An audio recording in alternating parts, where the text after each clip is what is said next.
welcome, ladies and gentlemen, to today's stream. Hope you're all doing well. And again, apologies for being just a little out of sorts today. I'm feeling a bit under the weather. Nothing major, and don't worry, I don't feel like severely sick or anything. Just a little congested and dry. So, I may be just off kilter a bit today, but that's not going to stop us from delving into Hollow Knight for the first time on stream. A game I've really been excited to play with you guys, and which I actually already owned as like a digital release. I think it was on sale on Switch's digital shop some time ago, so I was able to pick it up pretty cheaply. I played for maybe just a couple of hours, really enjoyed what I played, but then like just kind of put it down and didn't pick it up again. But I ordered a physical edition, just because, especially with a lot of the concerns being raised around, like, preservation and availability of games in non-physical media in the long term, I feel like, you know, it would be especially prudent to own physical copies, and I just prefer them anyway. So I got a physical copy, which came with quite a few nice little goodies, most prominently a small physical map of Hallownest, which I'm going to be using to help us explore this world, because, it's a lot, y'all. This is a Metroidvania game, so there's a lot to it. Now, the map I have doesn't show you, like, where all the NPCs are and bosses and all of that. It simply lays out the general shape of the world in, like, big biomes, like the different environments or zones you can access and how they connect to each other. So I'm gonna be keeping that with me right here. Hey, Invader Dre, welcome to the stream. Hope you're doing well, man. Thanks for joining us. And as a fair warning, I have seen all of the bosses in this game probably several times on, like, Let's Plays and things like that. But I have not done much of this game myself, or gotten overly involved in the exploration. I know this is a beautiful little indie title, one of the most successful to come out of the indie circuit over the past console generation, deservedly so, and incorporates just a butt ton of really well-made content. So I'm looking forward to playing through it myself. Now, the version I have does include all 4 DLC released over the game's lifespan. These add everything from a couple of new zones, fairly short, but apparently content-rich new zones, to a plethora of new bosses, somewhere around, I want to say, 6 to 8 new bosses total, and even a couple additional game modes that you can unlock as you progress through the title. So there's a lot. This game received a lot of post-launch support from its devs. This is a game Blue Fire took a lot of inspiration from. So I'm really excited to dig in and share it with all of you. So, without further ado, let's sink in. Now, fair warning, again, this game, from what I remember, is surprisingly difficult to wrap your head around. Dreas, do you know about the charm in the tutorial area? We'll see. It's been a while. Again, I'm trying to do this without many hints, if I can manage. The way I generally do games on this channel is, when we near the end, I'll look up everything I can, regarding, like, oh, were there items or bosses or areas we missed, and then attempt to go get them. And if we can't, that's alright. Extras, what do we have? Oh, you can choose a menu background. That is so cool. And details for each of the DLC. Nice. So the first one added a couple new boss battles, music, and a fast travel station. The second, the one that I'm most familiar with, I love that they each got their own, like, theatrical poster, too. That presentation is so charming. The art for this game is great. This is probably the most famous DLC for the game, the Grim Troop, which added, technically one boss battle, but 2 variants of said boss battle, and quite a few interesting new little bits of gear and enemies. Dre says, I just say because you don't really go back to that area much. That's fine. That's totally fine by me. I will go back, if need be. This DLC added one new zone, the Hive, and just added a lot of overall quality of life improvements, I think. And then the one where we're probably going to be spending most of our time, Godmaster. This added the famous Pantheon of Hallownest. challenge, which entails fighting all of the game's baseline bosses, as well as all of those added in DLC, in various, like, tournament-style ladders, or as parts of various gauntlets akin to what was added for Sekiro's Game of the Year edition. Except, one of these gauntlets includes every single boss in the game in their most advanced form, and a couple you can't fight anywhere else. Let's see which menu style we want. There's the default one. Or no, sorry, Void Heart is just a bonus, I think. Classic, nice. Hidden Dreams, beautiful. Grim Troop, a little plain, but thematic. I think we'll go Godmaster. I love the golden corona there. Invader Dre says this has probably become my favorite game. Yeah, it's really good from what I've played. I'm looking forward to sinking in. You can see there I have, about 4 hours I had played well over a year ago, something like 2 years ago. So we'll just start a new game right down here and see what we can manage. In wilds beyond, they speak your name with reverence and regret. For none could tame our savage souls, yet you the challenge met. Under palest watch, you taught, we changed, based instincts were redeemed. A world you gave to bug and beast, as they had never dreamed. From Elegy for Hallownest by Monomon the Teacher. It's a character we'll be meeting in, after a fashion, in a very, very long time. This is a big game with a lot of content, so we're probably going to be playing this sucker for a while. Which I don't mind. As long as there's a lot of rich, diverse, unique content, which this game has, I am happy to spend lots of time with one title.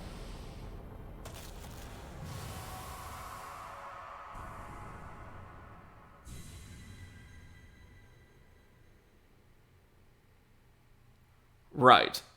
So, the setting is a beautiful little kingdom of sentient insects and other rather small animal life called Hallownest, which has fallen into disrepair and decay, as is the style or the trend for Souls-like worlds, as the result of a contagion, a plague, that has spread throughout the world and infected its inhabitants.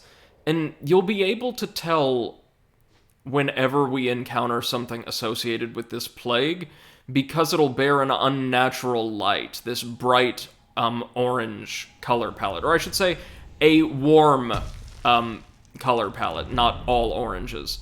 This game makes brilliant use of color and aesthetics to differentiate between zones, types of characters and enemies, and mechanics, like mechanically interactable objects as well. So, quite brilliantly, anything associated with standard Hallownest is probably going to be like gray or white. It's going to have a muted color. Anything associated with the plague will be orangish or otherwise warm. The entire game does not take place within Hallownest because there are plenty of other little communities and like polities scattered throughout this world that we can explore as well, that like border Hallownest. And each of them has their own color palette, their own distinct aesthetic style. And we'll get to explore and appreciate each of those in turn. Invader Dre says, I believe I have over 40 hours in my game so far. Nice, man. Right on. If I'm going for absolute Pantheon of Hallownest or true Pantheon of Hallownest, we'll probably get there as well. You see, we picked up... Hold on. Some kind of currency down here. Geo. Made from fossilized shells of various forms. This functions as our soul equivalent, and we're going to need a lot of Geo, believe you me. We start with a focus that allows us to use collected soul, which is just that, the life energy of enemies we defeat, to repair our own shell and heal damage. So, in an interesting engagement of a risk-reward matrix, this game requires you, not unlike Hellpoint actually, to inflict damage on enemies in most cases in order to be able to heal yourself, with the amount of heals, or the percentage of your damage you can heal, roughly corresponding to the amount of enemies you defeat. And we start off with this interesting little weapon, a nail, which is essentially a sword, but is a tiny little scrap of metal that our sentient buggy friends have learned to wield as a sword. You'll see that this game's art style is absolutely gorgeous. A lot of this was done by hand, I believe, a lot of this design. It's really, really impressive. The folks at Team Cherry have done a great job. Right now, I believe we can only jump, swing our nail in any direction, mind you, and run. But we will expand our moveset very, very shortly. Here's our first enemy, and it's dead. You could tell from, well, no, even though it leaked some kind of orange fluid, that may have just been blood. I'm not sure it was corrupted by the plague. You'll notice that every successful attack we land on an enemy pushes us back slightly. There's very slight knockback. This makes landing consecutive attacks on certain enemies, especially those that don't flinch, or flinch rather rarely, quite difficult, actually. So this game does have a fairly steep learning curve. Vader Dre says, usually you could tell by the eyes. In the case of sentient creatures, yes, but that looked like just a little beetle. So I don't know. We'll be able to find out, though, because, as every single Souls-like, or I argue, as every single game should, this game includes a very detailed bestiary. So every single enemy we encounter, and hell, most of the items we encounter as well, will have, descriptions available in, this great big journal we unlock later on. Well, let's have a look-see. Higher beings, these words are for you alone. Your great strength marks you amongst us. Focus your soul and you shall achieve feats of which others can only dream. That's just a tutorial on the healing. But, the setting for this world, is a kingdom or a series of states, again, where insects, basic little insects like the ones that we encounter every day in real life, have attained sentience. And that's very much like a part of the game's plot. Somehow they became roughly as intelligent as human beings are, and as sophisticated and capable of, like, organized thought and ingenuity. Not all creatures in this world did, but some of them did. Invader Dre says, I mean, infected creatures have orange eyes, even beasts. Usually, yeah. Oh, you're right. It looks like blood is just kind of orangish in this game as well, or a lot of it is.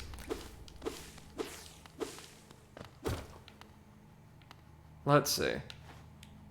We always want to explore everything we can here. And be careful to swat the nasty little mosquito gliders out of the way.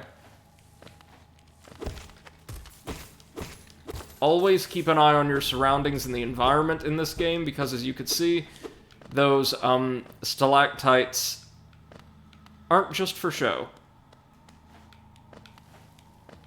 This right here is an area, I believe, called the King's Pass. It's where we begin our adventure, and serves as a really solid tutorial zone. Oh.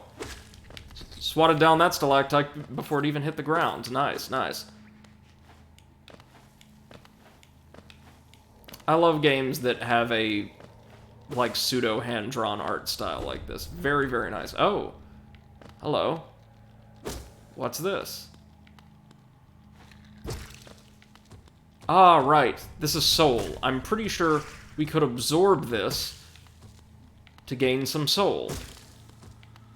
Maybe. Or no? Yeah. The equivalent of, like, armor in, a game like Neon Abyss. Dre says lifeblood. Yeah. Well, that's nice. We're gonna need it. Trust me, as I said, this game gets pretty brutal. And it gets pretty brutal pretty fast. Back we go. Whoa! Easy now. Good thing we were able to just swing our way into this little pocket of Geo. Well, where have we been thrown? I also like the engagement of multiple planes. Like, that there are art objects layered in the background and foreground to really give a sense of depth to... Oh, shit. Whoops. A 2D game. It's really well done. No, you don't. What's back here? Ah, yes. It's, something we can't acquire yet. We'll need to come back when we have a way to cross all of those, stalagmites. Now, if we just swat at this support, we should be able to, yep, lower the... or destroy the ground up above.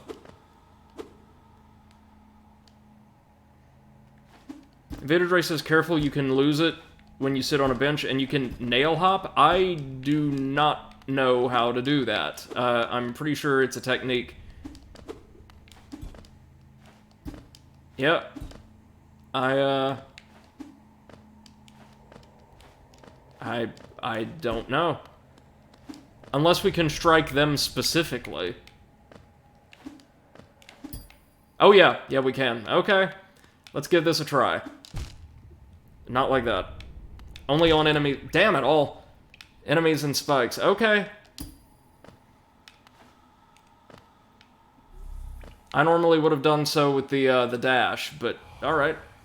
Higher beings, these words are for you alone. Within our lands, do not hide your true form. Let all bask in your majesty, for only this kingdom could produce one such as you. Oh, that's sweet. What do we have here? A treasure, right?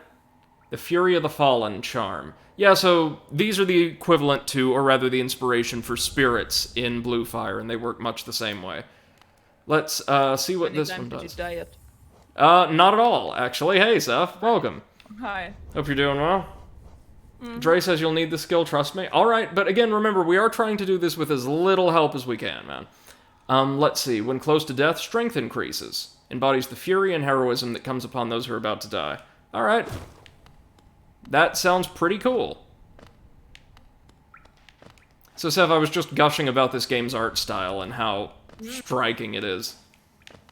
Very pretty. Like, a lot of this, obviously, with tablets and the like, was hand-drawn, right? Mm-hmm.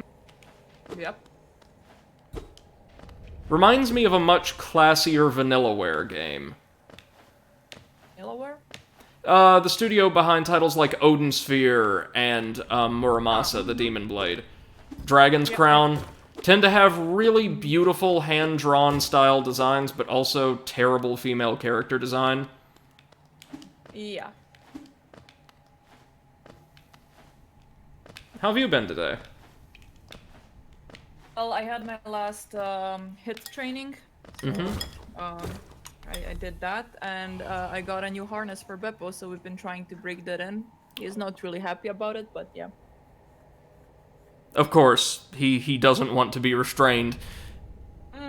Beyond this point, you enter the land of King and Creator. Step across this threshold and obey our laws.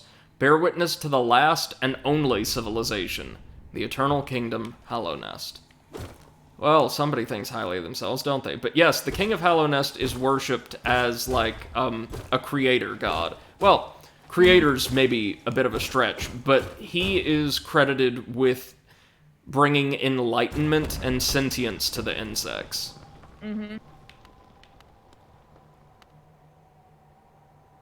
I love, like, the little, particle effects, like the clouds of dust and smoke billowing through the air.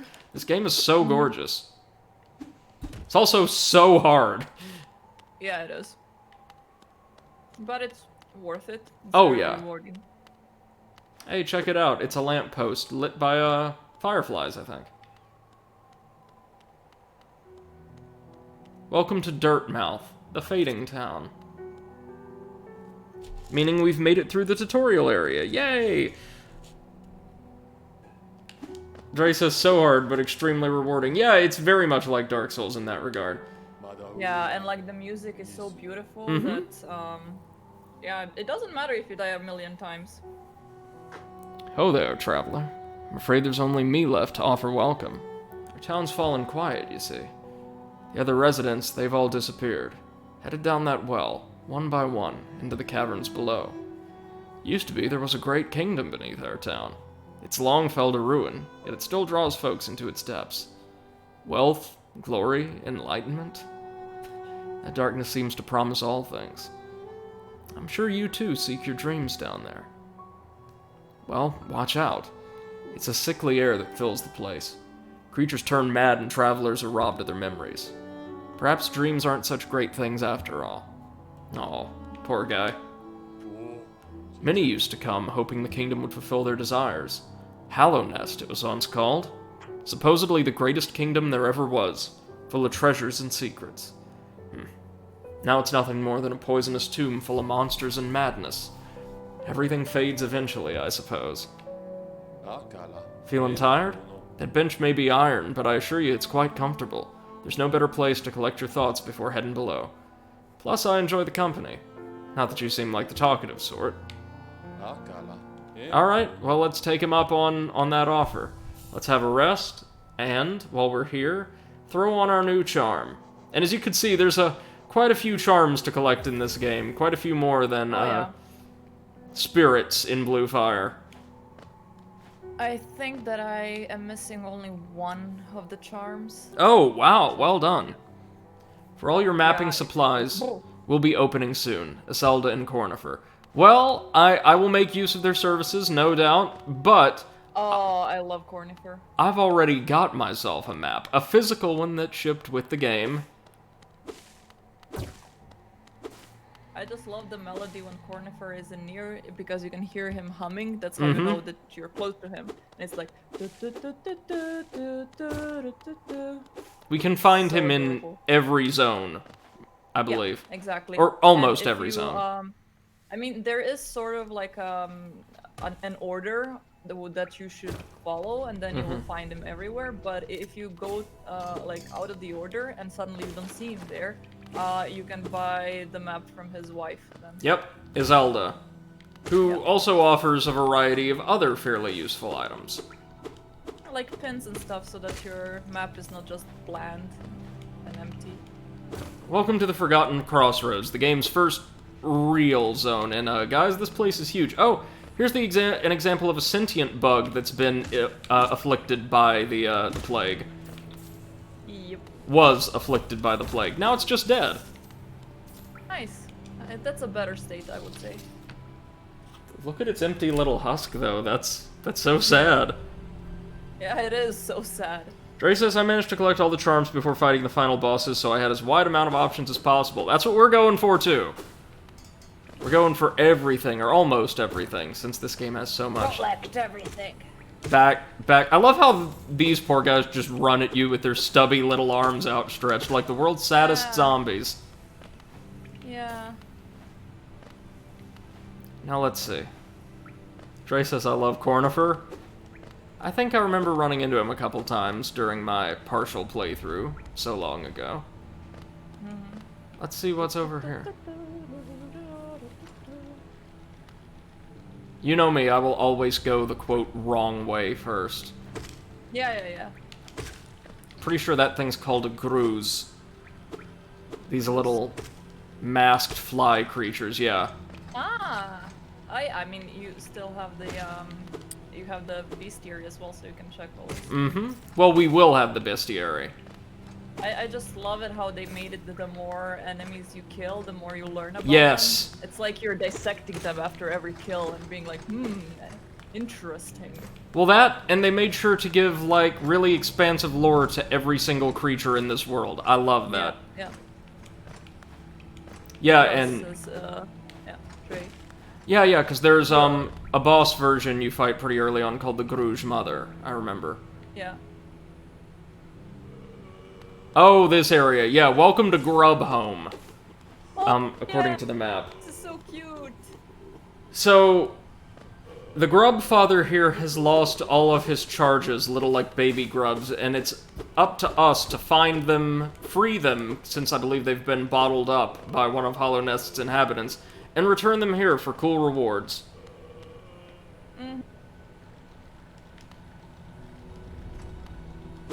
The Grub Father. Grub, I am your father. Oh, I mean, squee! But they're so cute, like, when you approach them and then they start, like, wiggling their little legs. It's like, yeah! And then you leave without saving them, and they're like, aww. And then you come back and it's like, yeah! And then you leave and it's aww. So I think we will explore to the right first, just because I think that's what we were intended to do. But yes, keep your eyes peeled for grubs. I hear them. Dre says the grubs were designed by Hornet's voice actor. Really? Ah, Pretty cool. Oh, and as you can see, already we found, a safe zone? Yeah, the Temple of the Black Egg, which is in fact marked on my map, as is Grub Home. So a bit further down we can find something called the Ancestral Mound and a shop. Hello there. How delightful to meet another traveler on these forgotten roads. You're a short one, but you've a strong look about you. I'm Quirrell. I have something of an obsession with uncharted places. This ancient kingdom holds many fascinating mysteries, and one of the most intriguing of them is standing right before us. A great stone egg lying in the corpse of an ancient kingdom. And this egg, is it warm? It certainly gives off a unique air. Can it be opened? There are strange marks all over it. I do so love a mystery. And who knows what other marvels lie even deeper below us. For so long I felt drawn here. So many tales full of wonders and horrors. No longer could I resist. I just had to see it for myself.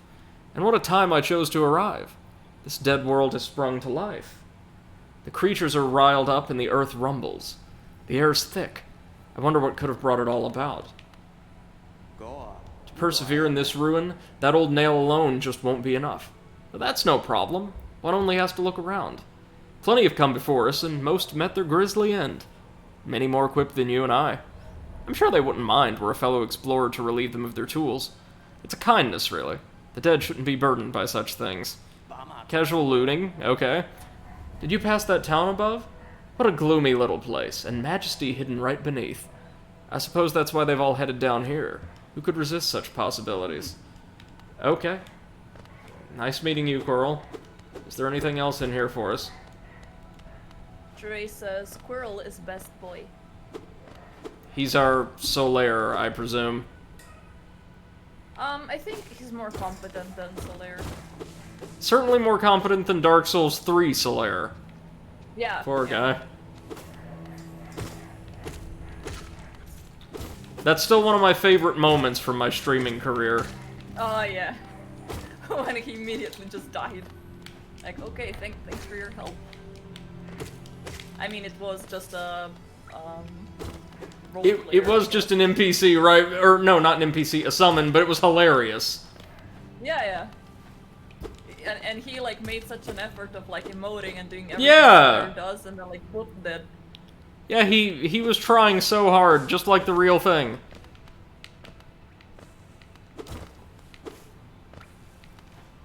Oh, wait a moment. Is this what I think it is?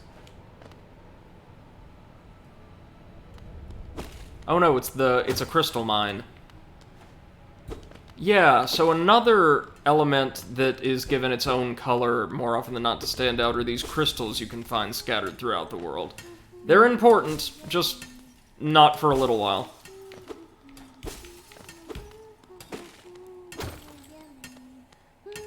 Here we can meet a very friendly miner. Just singing. Then being a bit obsessed. Yeah. Do you know that one? It's one of my favorites. We could sing something else if you like. You start singing and I'll join in. I bet you have a beautiful singing voice. So what are you down here for? If you came to get wealthy, just look around you. These mines are still bursting with riches. There's plenty for everyone. Just grab a pick and join in.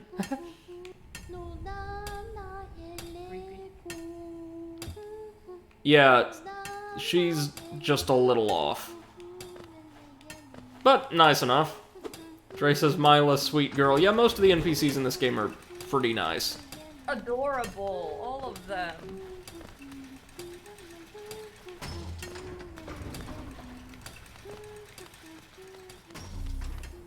Hello, checkpoint? No? Just giving us a bunch of soul. Alright. Point. I'll take that. That's just a soul container. Hey, I am happy to take it. Yeah. Well, what was back down there? There was something else outside. It's one thing that's going to... Alright, drive me mad with this game. There's so much to explore, so many different directions in which to explore. Like, according to my map. Yeah. Yeah, I have no idea where we are. What was over here?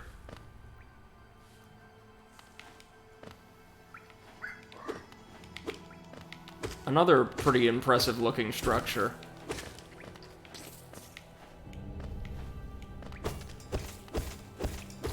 There we go.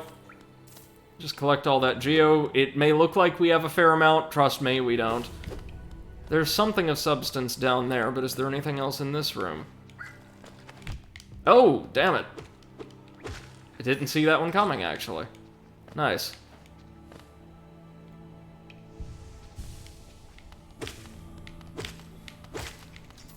Those guys have a horn that makes timing attacks, if we're fighting them head-on, just a little trickier. Not too bad, but still. Oh, what does this model do? It's a bit lankier. Oh, it jumps at us, kind of, and punches? Okay, that's not too bad. Unfortunately, we collect quite a bit of soul from these guys. At least quite a bit for this stage of the game. And we can abuse the game's topography any way we like.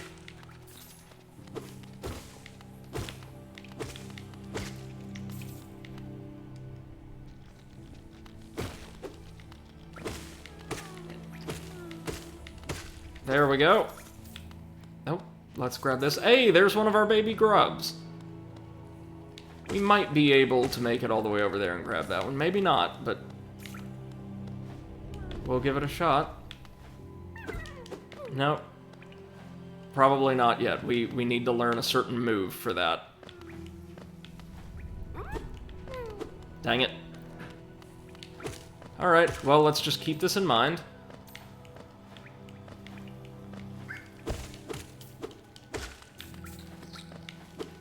And collect the cash.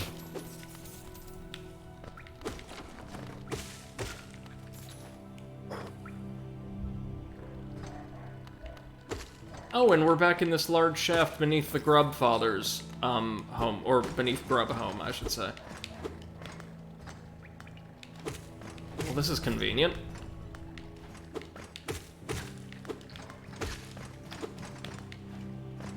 What's this? Is this a path to the next zone? The Pilgrim's Way. Travelers of Hallownest, descend through verdant wilds and fungal groves to the city at this kingdom's heart. There all wishes shall be granted, all truths revealed. So, yeah, this is intended to be...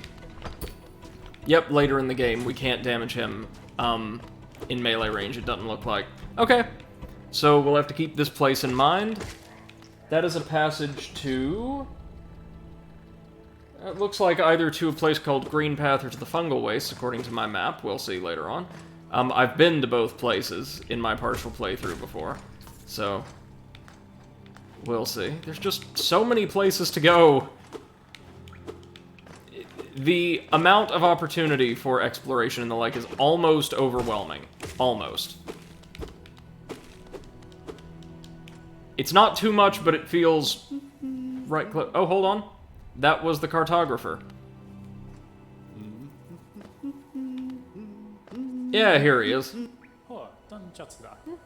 Ah, hello there. Come down to explore these beautiful old ruins? Don't mind me. I have a fondness for exploring myself. Getting lost and finding your way again is a pleasure like no other. We're exquisitely lucky, you and I. I'm a cartographer by trade, and I'm working on mapping this area right now. Would you like to buy a copy of my work so far? Oh, that's dirt cheap, yeah. I'm back. Welcome back. Beppo took advantage of me being vulnerable on my toilet seat and stole something and ran away. Ah, of course. But you know how funny it is to see him, because he's like super proud when he manages to trick me. He like does like you know, just like very fast walk with his tail straight up and his ears straight up, and he's like da-da-da. Like a little cartoon. Dre says now you can get the most overpowered charm in the game. Alright. Alright, I'll believe it. So yeah, here you can see, obviously, as he said, we need to purchase a compass to actually reveal our location on this map. But important, objects, or important locations within the zone You can also notice that our little guy is running around with his nail tucked under his arm and reading the map, which is kind of adorable. Yeah. We can see the Black Egg Temple up at the top there, and a chamber roughly in the center of this map with a somewhat ominous little silhouette. What I don't like is that the compass is an actual charm and is taking up space on your notches. Oh yeah, of course. And so, yeah. Not a big fan of that, but I understand. I mean, it also adds to the difficulty of the game. Alright. Let's keep exploring, and eventually make our way to that area marked with that horned bug icon.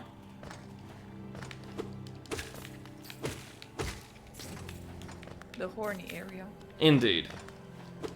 I kept playing Night in the Woods today. It's such a good game. I really could not believe how good it is. Are you nearing the end, do you think? I don't think so.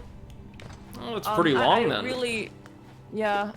But I did not play much in total, maybe like 3 hours. Okay. So, yeah, I started with Overwatch, and last time when I played, I also started with Overwatch. So, but I highly recommend it that you check it out for like when you have those time off streams when you're not following a series. Yeah, absolutely. Will do. I think the first really story-heavy, or I should say narrative-heavy games I'm going to stream that aren't Souls-like will be the Great Ace Attorney Chronicles games. Oh, exciting. Since I've played about half of the first one and none at all of the second game, I'm really excited to explore those. I am so excited for them to come to the Switch, you have no idea. Dre says the compass is the most overpowered charm in the game. And hey, Val, welcome to the stream. How are you feeling today, man? Any better? Val!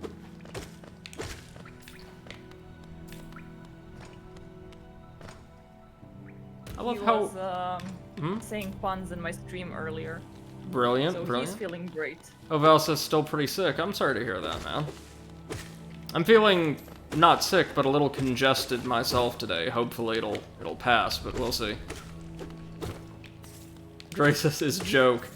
Well, I would argue being able to locate yourself on a map would actually be critically important for a game like this, so...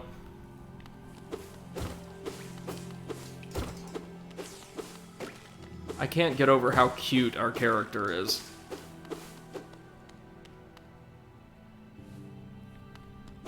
Small and horny. Like, look, his general shape obviously inspired the player character in Blue Fire, but they even... Definitely. Like, when he walks, observe, they even lifted, like, his posture. Like that determined little march. Ah. We have to access this area from below and strike that switch to raise the portcullises. Dre says the ghost is absolutely adorable. He is such a cute little knight. Cute little boy.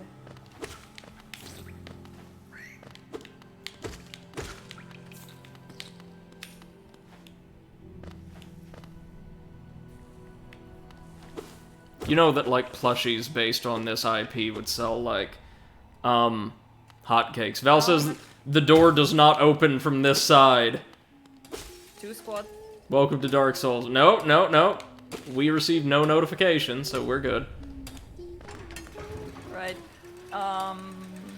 Yeah, if I can find a pattern for Ghost, I'm definitely gonna crochet one. Yes. Are you excited to start Hellpoint? I am super hyped for Hellpoint, and I am actually super hyped to move because I figured out a perfect setup for like the streaming background that I'm gonna make. Okay.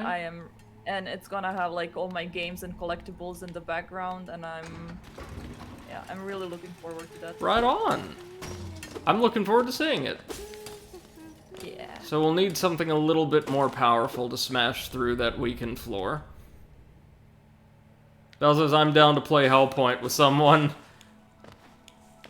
Is that a multiplayer? Oh yeah, there's kinda sorta multiplayer. Kinda sorta multiplayer? Yeah. Dre says, also a feral little child, if you pay attention to when you get abilities, go straight puts things in their mouth. Well, they're kind of non-biological, right?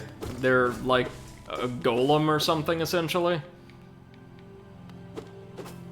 I mean, just the cutest little golem, but... Oh, hi, Black Egg Temple. Oh, hi there. Well, while we're back here, I may as well stop off at the cartography shop to pick up the charm. And whatever else Iselda's got on offer. So, you know why Potato is not with us today? Why? I gotta tell you this because it's ridiculous. So, tomorrow, since it's Labor Day, like, of course, everyone is going barbecuing. And he's also going barbecuing with his friends to this lake called Bundek. Right. Where they have, you know, a bunch of grilling places, like spots made by the city that you can use and grill. And since it's Labor Day, most of them are gonna be taken, if not all of them. So he went out today with his friends so they can get themselves a grilling place, and they're gonna sleep over there so that tomorrow they can be grilling. Oh, of course. Of course. I guess, Croatian Labor Day does not mess around, huh?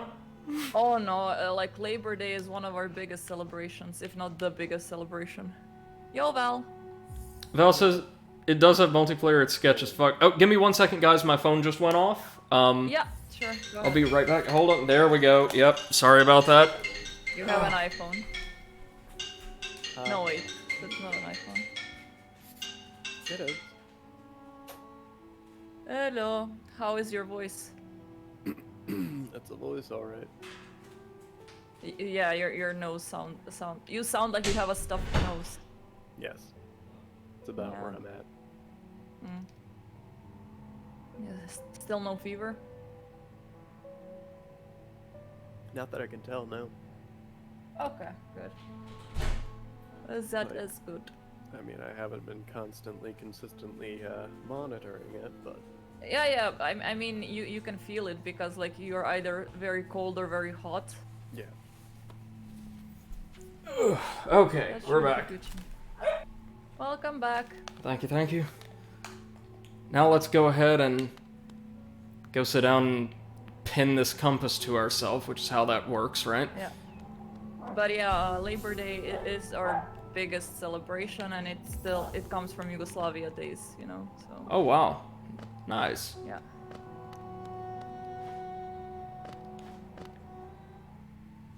Over here, it's like just one great big national day off.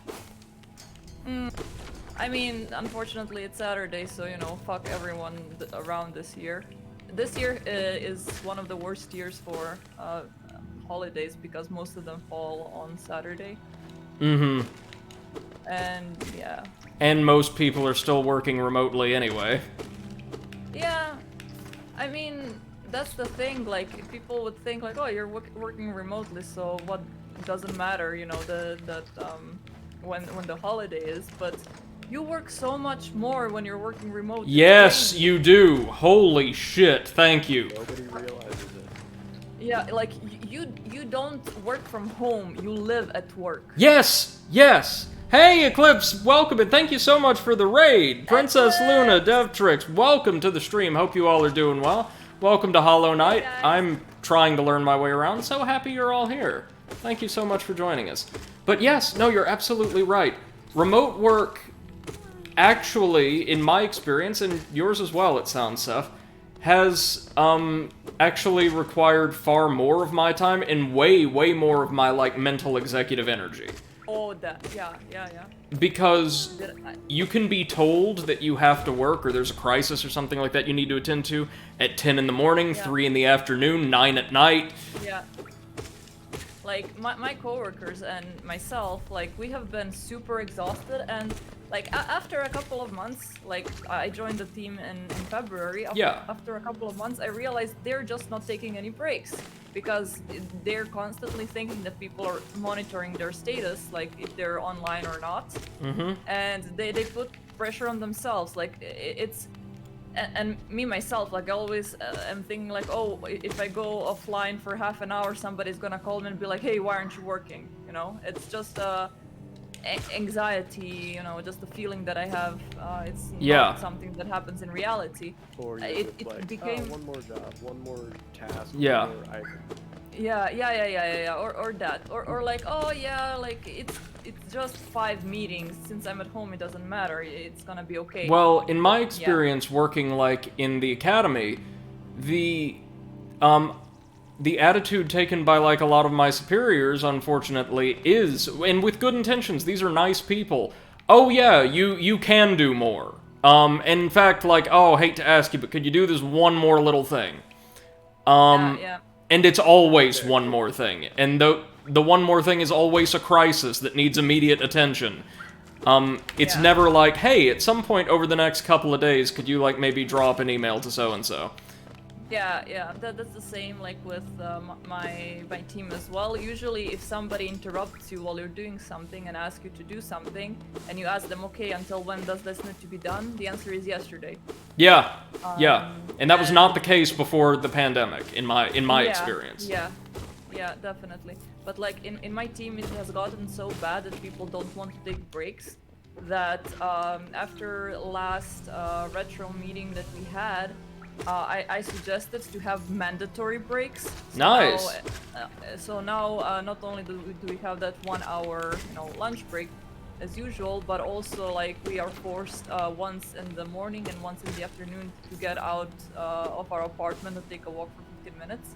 That's wonderful.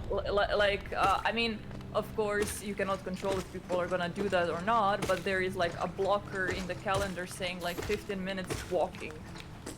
Let's see. Eclipse says, oh yeah, Eclipse. Potato is not here. He's getting ready for Labor Day celebrations.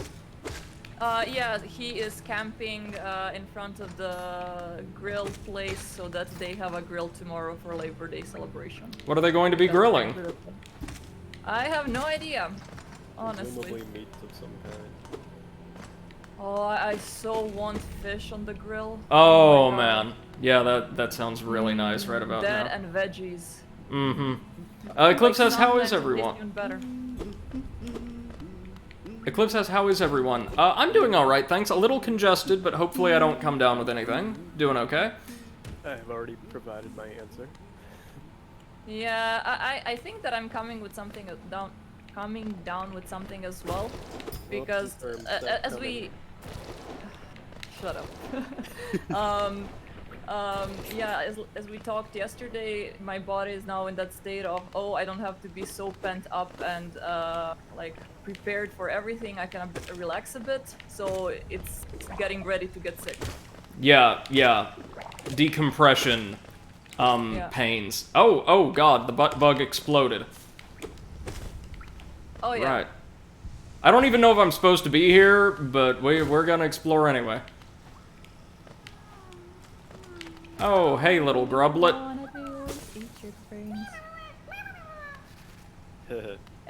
Eclipse, did you manage to beat that boss that you were squatting on? Yeah, how's the run coming, man?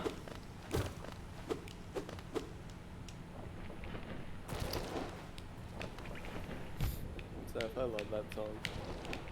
Jonathan Always Colton, wanted to right? use it. Yeah, I love him. He Read has your the brain. best songs ever. Yeah. I also like that song, I Feel Fantastic. Oh, the one by the... Drug abuse. Oh, I was about to say, one of his songs, you mean? I was about to say, Yeah, like, yeah, the... yeah. The horrifying android song, or... Oh, the Christmas song. Oh. Yeah, no, that's totally different. Clip says, "Afraid not. I got into a good run this third phase, then missed a roll and got stabbed in the face. Oh, yikes. Sounds about like my IO2 playthrough. How's that going, Val? Oh man, I'm having a whale of a time, both sarcastically and unsarcastically. How far into it are you? Your character looks good. Oh, thanks, Seth. I've just gotten to the second area, Okay. and I left my game too long. I left my game on pause for too long, and I think I might have accidentally like crashed it. Or Oh, yikes. because when I picked up the controller again, it decided, hey, you have been idle for a super long time, so I'm just gonna like go into sleep mode, and then as soon as I put in an input, it was like, oh, wait, Nah. you weren't expecting this. Time to freak out, and then it died. We've got it. Okay, so Buttbug can just fire projectiles straight through us. Alright, it's good to know. Yeah. These guys suck. Damn it all. Yeah, and they can fire in all directions, too. It's not, like, Yeah, and unidirectional. it's quite hard to hit them. Yeah. At least they don't explode. Yeah. There are also bigger ones that toss balloons that spawn these small ones. Yeah. We fought one earlier in, like, the sulfur pit. Yeah. Like, fuck those guys. The fuck? What are you doing? This is what I meant, dear friends, when I said this game is hard. A lot more combat encounters are like this than anything we've seen so far. But... Oh yeah. Pretty good. Have you heard? Unlikely. Have you heard the suggestion for my store for the crochet dolls? Yes. Sephie not. Do, do, do. That would definitely draw in the audience you're looking for. Yeah, I hope so. Oh, and Val, if you're in Chapter 2 of Neo 2, that means, or Region 2, you've already encountered one of the hardest bosses in the game, so... Which one is that? Yatsunokami. Big Snake. Oh, Big Snake. Yeah, he was alright, I guess. I guess Val is a murder hobo as well. Like, which one is it? Big Snake that has this and this for it's like, oh, yeah, that guy. No, Big Snake gave me more trouble I than don't know. almost anything else. I don't do names. Yeah, your idea for Nick Snacks as a shop's name is absolutely brilliant. And I'm really sorry that my name is not Nick. It's probably been done before. No. Yeah, but still, it sounds nice. Could also be a second-hand video game retailer that sells nothing but used copies of, like, failed PlayStation 4 platformer Knack. Yeah. I would... Oh yeah. I would patronize that place. Clip says you should open a DIY store and call it Sephie Not. Not. Not. Yeah, those are invincible. Yep. Of course they are. Oh, I hate these guys. I hate all of the flying enemies. And there's a lot of them, isn't there? Yes. A lot of bugs have wings, unfortunately. When I was a kid and when I saw that there are some ants with wings, I was honestly freaked out. I was So- like, they're flying now, why? Like sad but true admission, in real life, I am deathly afraid of most flying insects. Practically all of them. No I am worries. disgusted Bugs by are most scary. of them. Yeah, the only ones that I'm very afraid of are the ones with long legs. So spiders, especially the daddy long legs one, and those Which are gigantic arguably one of the mosquitoes. most harmless ones. Yeah, but still, they look disgusting. Tell that to and Pikmin. also the big mosquitoes because they look like daddy long legs. I'll tell that to Pikmin because he doesn't have skin thick enough to repel their fangs. You suck, Pikmin. Oh. They're making a fourth game, aren't they? Are they? I don't know. That sounds right. Probably. Maybe? I hope it Question doesn't mark? become one of those like Assassin's Creed cash cow type games. Ah, yeah. That would be poopy. Have you guys seen that Pokemon Snap release today? People are freaking out about the game. No, but apparently people are enjoying it. Yeah. Brilliant. I mean, like, oh, my childhood, this and that. Like, it's a big nostalgia cash cow. So. Yeah, no kidding. Whew. Okay. Definitely not for me, but I'm happy that people are enjoying themselves. Yeah, I got like a second-hand cartridge of Pokemon Snap with my N64 when I was younger, and it was a decent way to kill an afternoon. Not bad. Yeah. It was alright, I guess. yeah, like definitely not my thing, but I can see how some people, especially casual gamers, might like it. It's kind of like Animal Crossing, right? Like definitely not a game for me, but I can see how it can appeal to a larger audience, especially people that are not generally gamers, Well, that and like gamer TM. so many people had Pokemon Snap, I believe, as their first time to see like their favorite Pokemon in 3D, and that meant quite a lot to them. Yeah. All right, we meet again, Butt Bug. Yeah, butt bug. Na, na, na, na, na, na, butt bug. All right, well, Big Butt Bug is actually easier to dismantle than Small Butt Bug. It lacks the range of motion. No. Good. You have big, medium, and then small. Big spits out small, but medium is its own entity. Yeah, but the small ones are just like floating little pustules of Yeah, they're basically of contagion. projectiles. Right. If we're following the naming convention, then they're not butt bugs. They're just butt. They are ass, literally. They are. I think it was Wiz Khalifa who once like had the gumption to write and record the boast.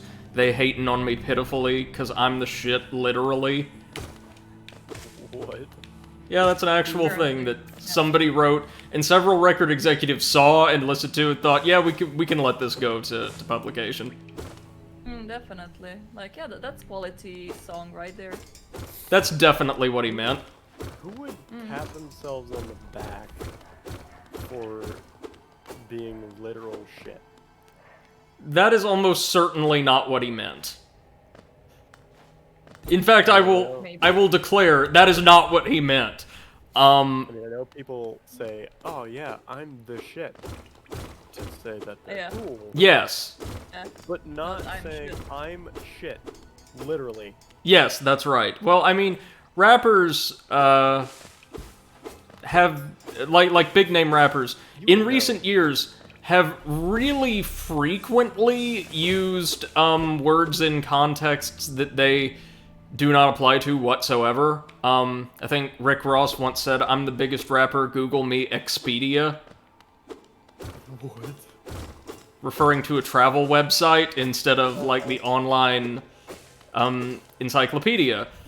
And someone else once said famously, I think, "Everyone who know me want to blow me like xylophone." Which is just wrong in several directions at once. Yeah, I'm never gonna look at totally xylophones. woodwinds. Yeah. 100%. It reminded me of a certain scene from SpongeBob where a character, I think it's Patrick, is trying to blow into a drumstick. And then he pops his head. Yes. Okay, so this is not the first boss technically you're supposed to fight, but it's the first that we will. This is the Gruge Mother. Give me a second to take a drink, and we'll take her on. I don't remember this being too bad, but watch as I am humiliated. Isn't the first one like the knight? The Pretender Knight, yeah. Yeah, Alright, let's do this. false knight. Look at it! The bosses even have introduction, like, little, not exactly splash screens, but they do get titles. And I like it that it's like subtle, so Yeah. it doesn't stop the gameplay. Ooh, lord. Oh, okay, so she does stop. I thought that was the entire second phase, kind of like the Armos Knights in, Link to the Past. But nope, that's it. First boss down. Wow, Congratulations. Congratulations. Oh, but now this happens. Oh, right. Ugh. There's a rumbling in his tummy. Ugh! Oh boy. No, it they was a ugly? trick all along. No, that is an explicit reference to a mini-boss or a full-on boss from, I want to say, Super Metroid, who could be seen being buried by its young after the battle, which is just grotesque. Ugh! Fun. A tissue. Be right back. Alright. That's what your sleeve is for. Sleeve doesn't get it all. Wee. Dre says if the name card takes up the entire screen, you know you're in for a bad time. Yeah, I think there's only Portland. 3 or 4 bosses that have that effect. Oh. Hello. Ugh. Oro, you oaf. You wield your nail like a club. Esme, How much deeper do we have to go? Huh? What? Oh, Who are he's you? I see. This old village. What a strange dream to have led me down here. If you hadn't found me, I don't think I ever would have woken. I'm Sly. Usually I live an uneventful life up in Dartmouth. The air in these ruins doesn't agree with me, so I'd best be getting back. If you return above, come and see me. I'm probably the friendliest face there, and I can thank you properly for your good deed. Oh, Nice. the elder bug is the friendliest face there. You lying piece of shit. Sly is You probably lying the liar that most... lied. He's probably the most useful, then. He's the most sly. Hey, that's probably one of my favorite platforming franchises, so I'm alright with him.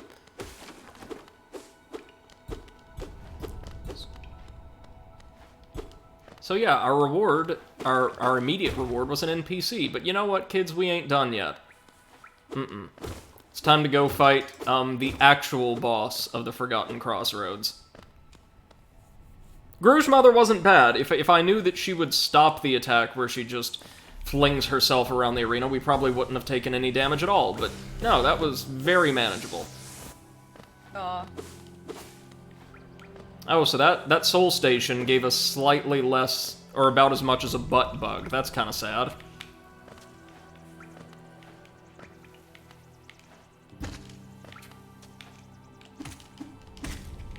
There we go.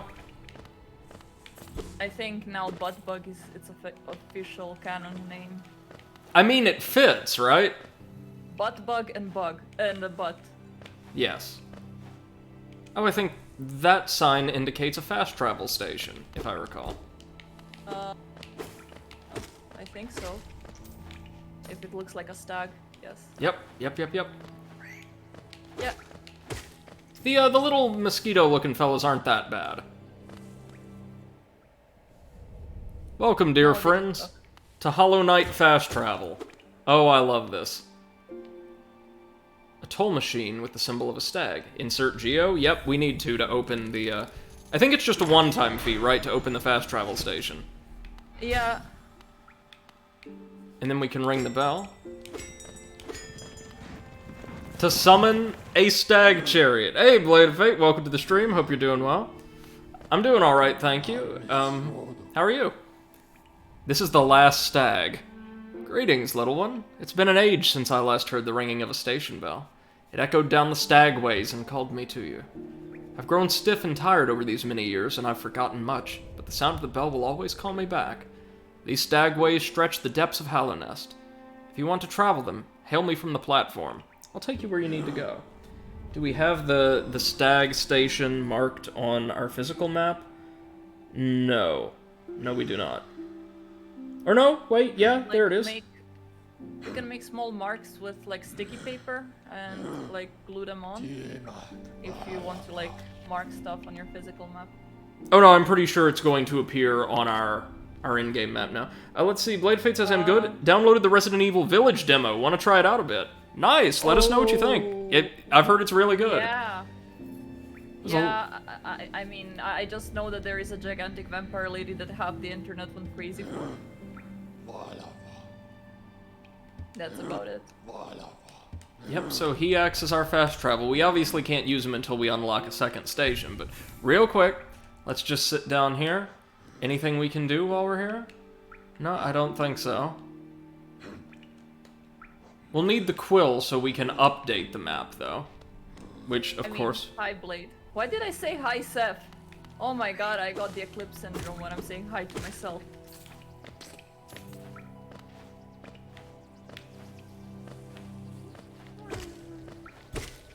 Well, it's Someone that's new good to here, be kind to don't forget yourself. to check our podcast. Indeed, indeed. Dre says you could take him to Yeah. Dirtmouth right now. That's alright, we'll work our way back up there. There's a little more I want to explore down here first. Yeah. We have released the latest episodes today about Bethesda. Episode 1 of a 2-part series. Oh, shit. Yep. Okay, here's a big boy. I was not expecting big boy. What? No. Oh, God. Oh, my God. I was not expecting that at all. Huge. Yeah. And hits just as hard as you would expect. Yeah, hits about as hard as some late-game bosses do, if I recall. Meanwhile, over here, we just got, regular enemies. Hello, regular enemies. Hello, weaklings. Give me your souls. Pretty lady. I need them. We're gonna fight the big thing much later, I think. Wow. We've got a fair amount of currency, and I don't want to risk losing it in an area I don't know the exact location Kill it of. now. Be a Know pro about gamer. the graveyard? Hmm? You know about the graveyard and the dirt mouth? Oh yeah, yeah. With the NPC that can give you back the stuff. Not in Iron Man mode though. In Iron Man mode or Iron Bug mode, they're replaced with something else entirely. Okay. Which is not what we're playing, but just letting you know. Here he is! The false knight. He even has the same type of helmet as you do. Well, it's fashionable, and if I'm correct, masks play a very important role in the society of Hallownest. Oh yeah. Oh, shoot. Hello, none. Now we get an opportunity to attack the actual boss, the creature that had stolen the knight's armor. Oh, shoot. Oh. Specifically, it's a maggot. Listen up, maggots.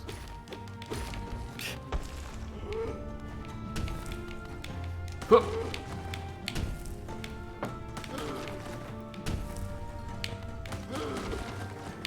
There we go.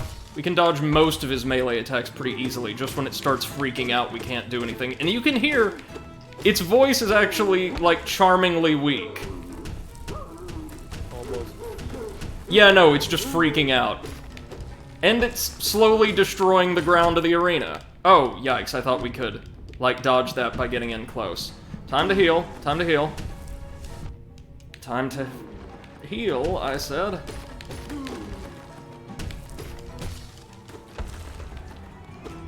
Thing is for wussies. One just got sent. Still not done, is it? No, of course not. Nope. Why would it? Gee, Bye. I was about to say, Have a Jesus good time. Christ. It was a good fight, but this thing has a lot of health for a first boss, doesn't it? Oh yeah. Still not dead, though. Let's fix that. Give Wait, he me isn't dead. your Surprise. soul!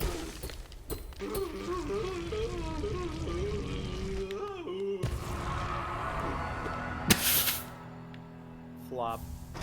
And we got the city crest, which is a key of some sort or another, I think. Stone slab cute. bearing the crest of the Hallownest capital city. Has an insert on the back that would fit into a slot. Thank you, Blade of Fate, I appreciate it, man. I didn't do supremely well, and it wasn't a very hard fight, but I really liked the mechanics of it. Everything was clearly telegraphed, the boss had a really interesting design. It was very, very good. This game has great boss design. Vader Dre says, look at the mace, and the effect you have on your screen when you get down to one mask is your charm. Gotcha. And, oh! Yeah, we shattered its head. I think. Oh, hold on. What is this? Whoa! Mama! Okay. Ha! The calcified shells of those who came before us and failed. Nice! Nothing like it. Cliff says, I'm gonna head out. My brain is made of jelly right now, and it's not even accompanied by ice cream. Is made of Good luck on the jelly. run. Thank you, man. I hope you have a good rest of your evening. Rest up, alright? Oh.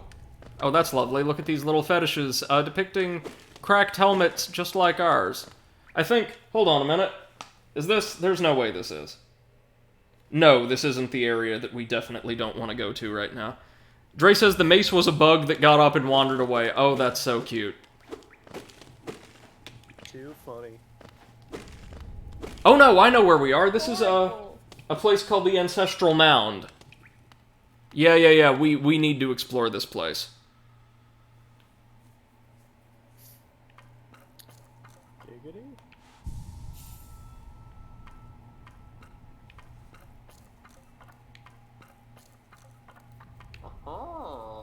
Oh, who is that creeping out of the darkness? My, you're looking grim. A strange, empty face and a wicked-looking weapon. Something important has drawn you down into Hallownest's corpse, but I won't ask what. Perhaps the reason you found me is because you need my help? Say no more, friend. I'm going to give you a gift. A nasty little spell of my own creation. It's just perfect for a little one like you. Never laugh like that ever again. So if we absorb this soul, we get something really neat. Trauma. We get the Vengeful Spirit, which is, essentially a ranged attack that is pretty important and also very powerful. Oh, and he's just thrown us into a dungeon. Joy. You've woken at last. I apologize. Perhaps I should have warned you about the power of that spell. I was watching over you as you slept, but seemed to have slipped away myself. Now that we're awake, I was wondering whether you would do me a small favor. Not as repayment for my gift, of course, simply because we're now friends. You see, a horrid great beast has made its home in the heart of this temple. Such disrespect. I'd be quite grateful if you were to venture in and slay it for me. It's a hardy creature, but with your new power, you're more than a match for it. Good luck with this small favor, my friend. Small favor. You can keep your spell.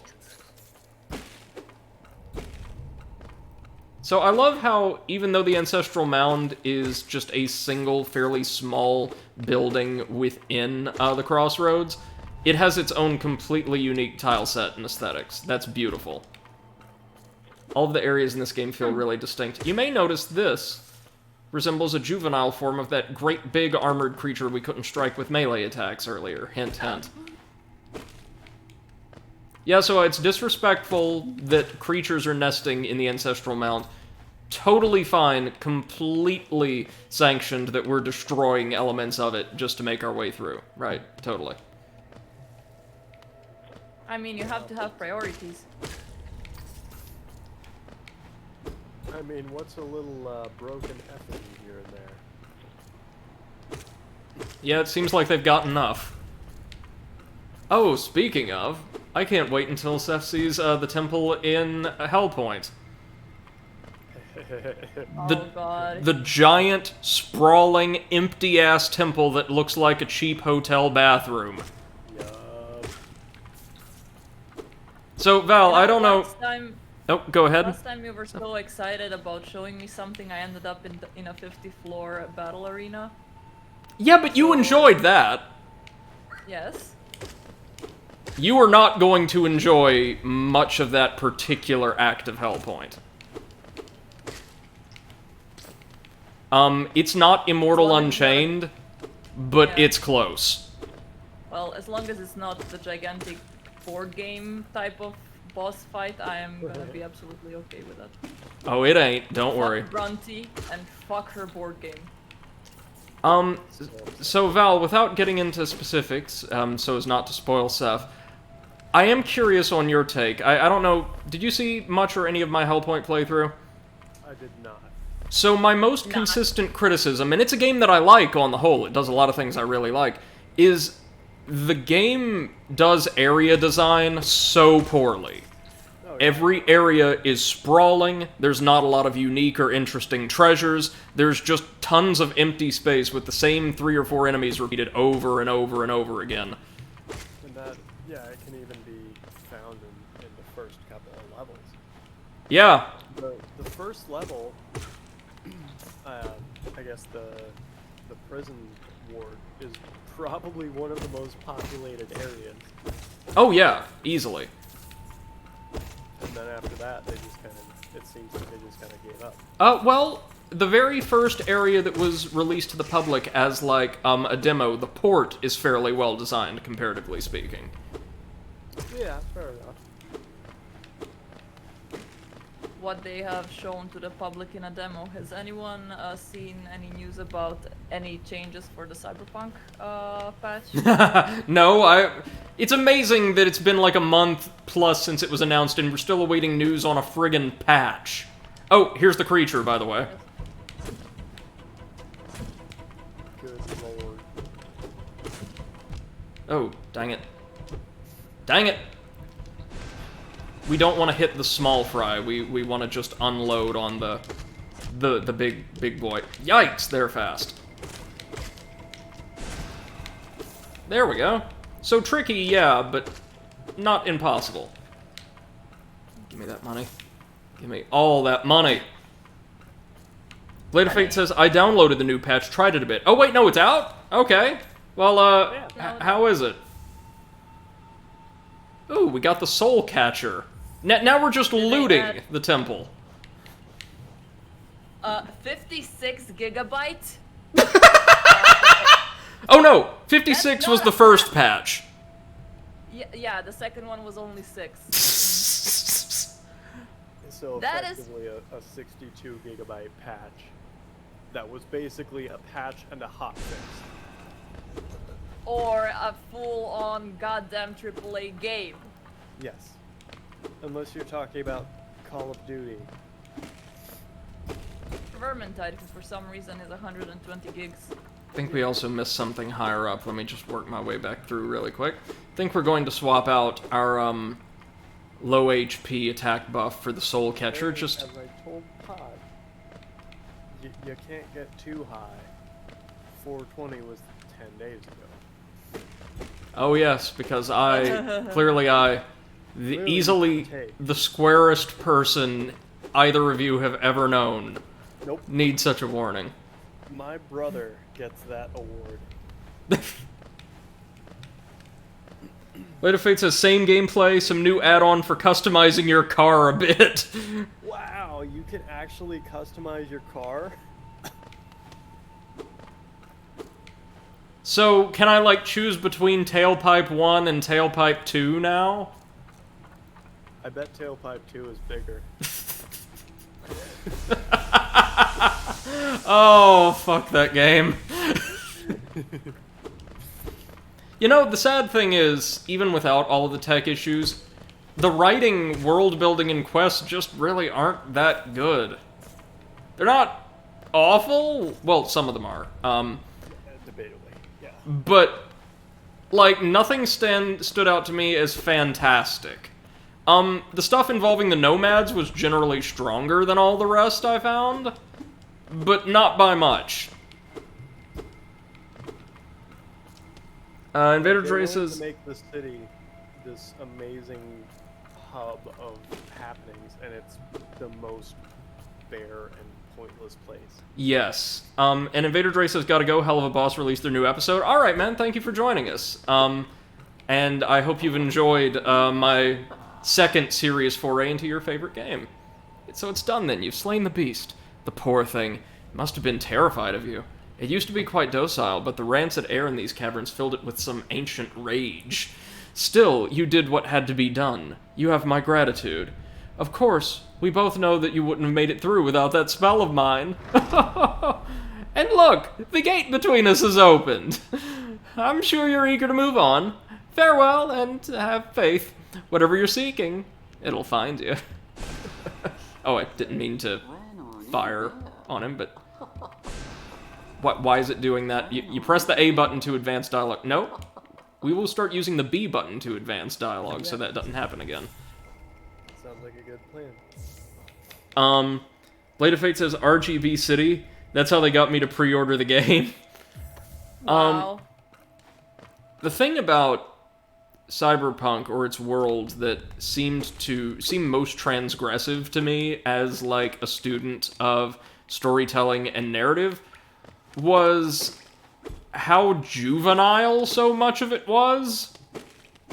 Like, their attempts at, like, serious, complex storytelling just amounted to making everybody completely loathsome with very few exceptions, if not in their morality, in, like, their presentation. Everybody's incredibly vulgar, everybody's incredibly kind of base and violent, and without some commentary to try to seriously explain, okay, here's why all these characters are that way, it just comes across as trying way, way too hard to affect a certain tone that lots of players looking for different things in, like, futuristic fiction may not appreciate. Yeah, we're just trying to be edgy, but they ended up being more basic than a one-block Rubik's Cube. Yeah, exactly. Although, to be fair, to play devil's advocate, I'd probably have more fun with a one-block Rubik's Cube. at least it's only 6 flat surfaces because it's supposed to be. Unlike, say, half of the game's character models.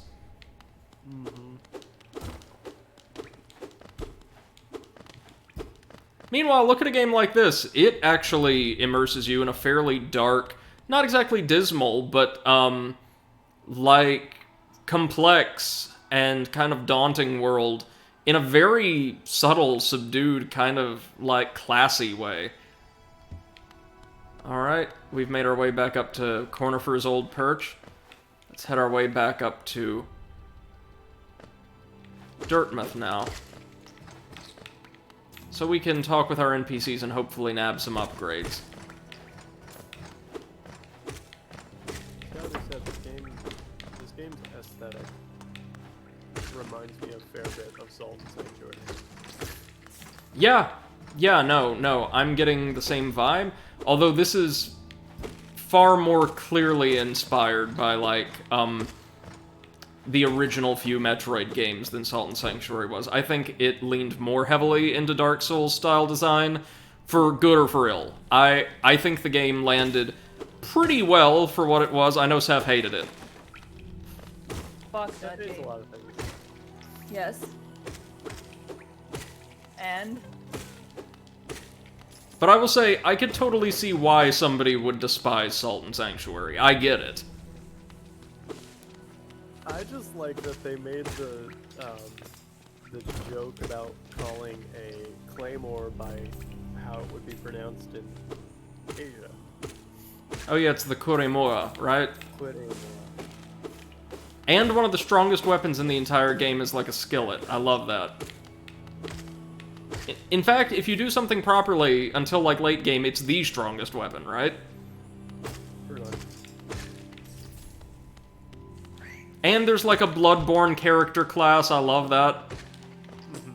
Even though it kind of sucks. Wow. We can't have everything. You ever tried playing as like the Hunter as your starting build? I did not. I always went for like magic or pyromancy. Smart. The Hunter in Salt and Sanctuary is rough. But hey, that game, to its credit, also includes a really solid bestiary and compendium of items for more lore.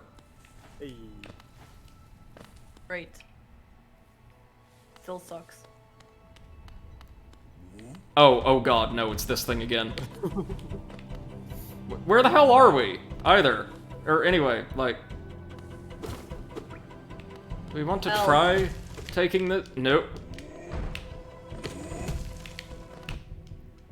So powerful, one of its attacks is sitting down.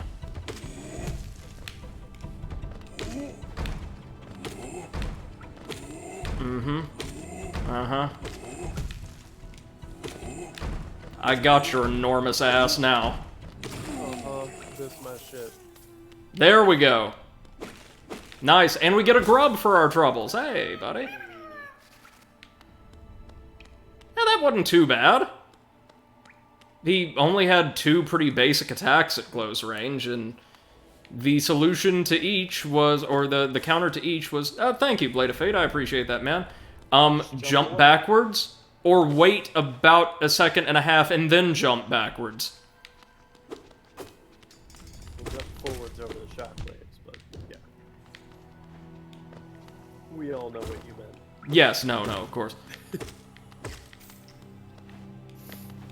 And, I should say back up, then jump for the shockwaves. yeah.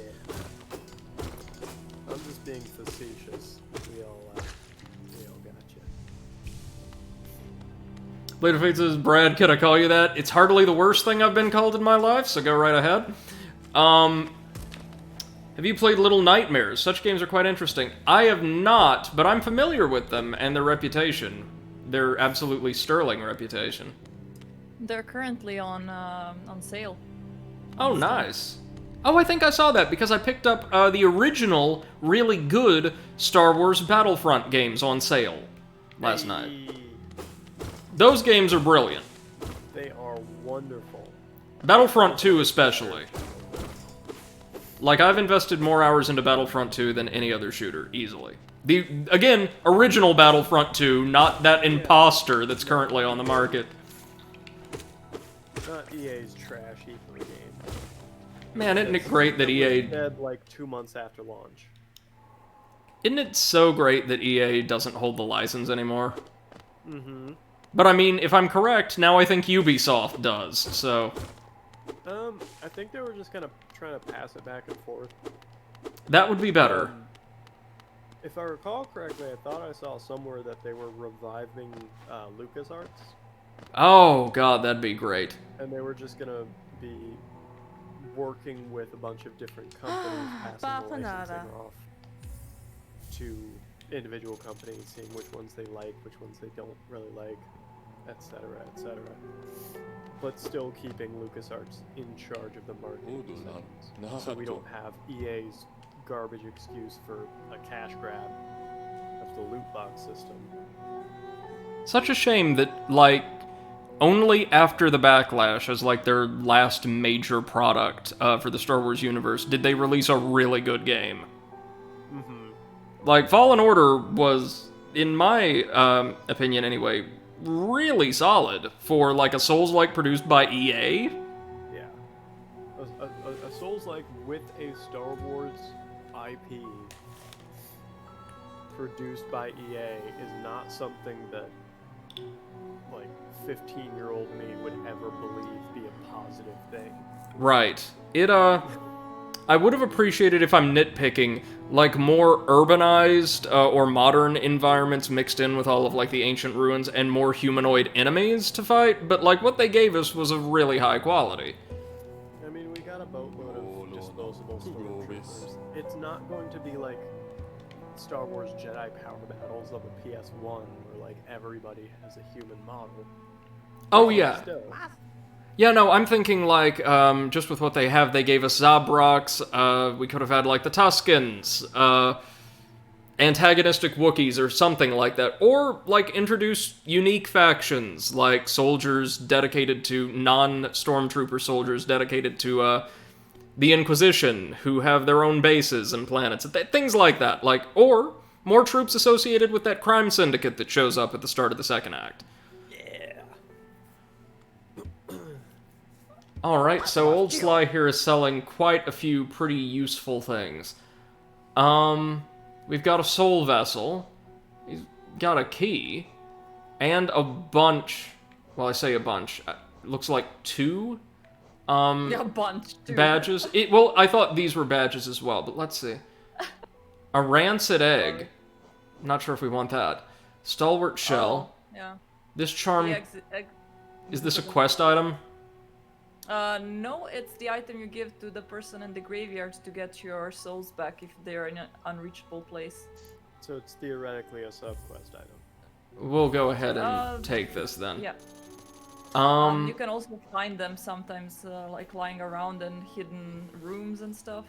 Nice, right So on. you can have more than one, of course. I guess that's one thing that I've been kind of disliking about Neo 2, is the item and inventory management system.